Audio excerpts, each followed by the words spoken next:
Hi guys. Home minister Anitha garu ఒక హాస్టల్కి వెళ్ళారు ఆకస్మిక తనిఖీ అనేసి. ఆ తర్వాత మా భోజనంలో అక్కడ బొద్దింక వచ్చింది. ఆ తర్వాత అది బొద్దింక కాదు, ఒక వెంట్రుక అనేసి కూడా ఒక క్లారిటీ ఇచ్చారు. కానీ అది వీడియోలో ఏం కనిపించింది అది కూడా మాట్లాడదాము.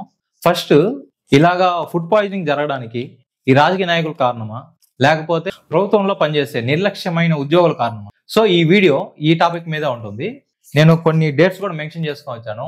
ఈ గవర్నమెంట్ లో ఏం జరిగింది, లాస్ట్ గవర్నమెంట్ లో ఏం జరిగింది అనేసి. పూర్తిగా వీడియో చూడండి, ఆ తర్వాత కామెంట్ చేయండి. ఫస్ట్ ఈ గవర్నమెంట్ గురించి వద్దాము. ఆగస్టు 2024 కైలాసపట్నంలో అనకాపల్లి డిస్టిక్ ముగ్గురు చిన్నపిల్లలు చనిపోయారు. 40 మంది హాస్పిటలైజేషన్ అయ్యారు ఈ ఫుడ్ పాయిజనింగ్ వల్లే. మే 2024 అనంతపూర్ డిస్టిక్ 26 మంది స్టూడెంట్స్ హాస్పిటలైజేషన్ అయ్యారు. జూన్ 30 హోమ్ మినిస్టర్ గారు ఆ హాస్టల్కి వెళ్ళారు. అక్కడ ఫుడ్ చెక్ చేస్తా ఉన్నారు. ఆమె ప్లేట్లో కూడా పెట్టుకున్నా తిందామనేసి. కానీ ఆమెకు బొద్దింక వచ్చింది. వీడియోలో క్లియర్ కట్ కనిపిస్తుంది. అవి కవర్ చేసుకోవడానికి దాని తర్వాత వచ్చేసి ఇది బొద్దింక కాదు వెంట్రుక అని చెప్పారు. అది వెంట్రుకైనా బొద్దింకైనా హోమ్ మినిస్టర్ ఇలా జరిగిందంటే నార్మల్ సాధారణ ప్రజల పరిస్థితి ఏంటి? అది పక్కన పెడితే ఈ రోజు శ్రీకాళహస్తిలో ఒక హాస్టల్లో ఉప్మాలో జర్రి వచ్చింది. ఒక్కసారి జరిగితే పొరపాటు, మళ్ళీ మళ్ళీ జరిగితే అలవాటు. దీని రాజకీయ నాయకుల్ని నిందించాలి, లేకపోతే ప్రభుత్వ అధికారులను నిందించాలో ఒకసారి మీరు కామెంట్ చేయండి.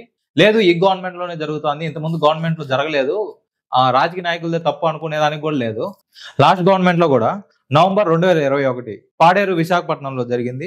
ఫిబ్రవరి 2023 పల్నాడులో, మే 2023 అనంతపురం డిస్టిక్ లో, ఆగస్టు 2023 నాగురుపల్లి విలేజ్ లో. ఇక్కడ కూడా చాలా మంది చిన్నపిల్లలు స్టూడెంట్స్ హాస్పిటలైజేషన్ అయ్యారు. ఇక్కడ గవర్నమెంట్ మారినా కూడా ఈ నిర్లక్ష్యంగా వ్యవహరించే ఉద్యోగులు మారడం లేదు. ఇప్పుడు ఎవరు మారాలి? ఎవరిని మనం క్వశ్చన్ చేయాలి? ఎవరికి దీనికి బాధ్యత తీసుకుంటారు? రాజకీయ నాయకులుగా తీసుకునే పరిస్థితుల్లో లేరు.